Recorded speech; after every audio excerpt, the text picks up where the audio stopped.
In ES6, so the latest version of JavaScript, we receive the ability to do destructuring, which is where we can pull the attributes of an object out into individual variables without doing a lot of syntax. And with that destructuring, that is, if you don't understand destructuring, make sure you go watch a video on it or look it up online so you understand what I'm talking about.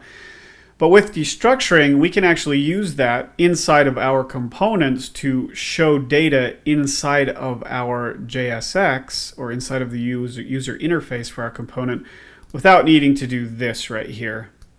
props.todo.name and then props.todo.description. Instead, we can destructure the data into simple variables that we can just use directly inside of our JSX.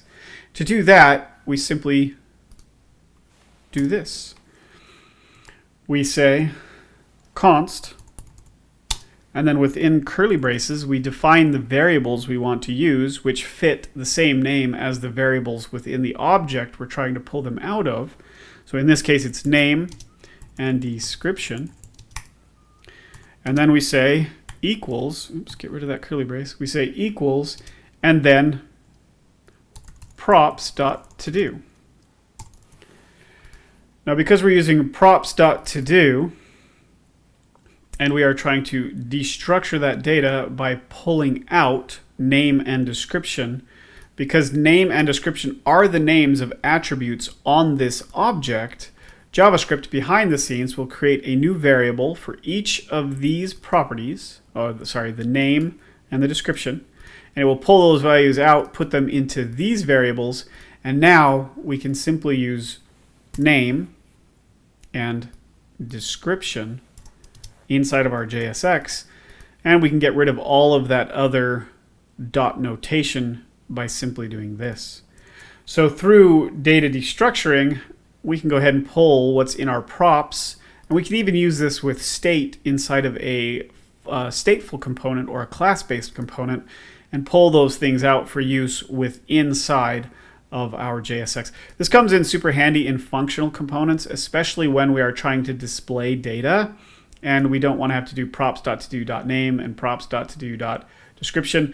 And it gets even more crazy when you have a ton of properties inside of an object. And by destructuring and pulling them out, we can simply just use a variable for each one inside of our JSX. It decreases the complexity in our JSX, and just cleans up our code a little bit through the use of JavaScript's destructuring functionality. So if we go over to our UI, we should see that the to-do item is displayed. And then if we set this to true so we can show the description, we should see that we've got both of them now. And even though we're not calling props.todo.name or props.todo.description, we still have access to the values of those properties in this object by pulling them out through JavaScript destructuring. Super handy, especially in functional components that are just displaying data for us.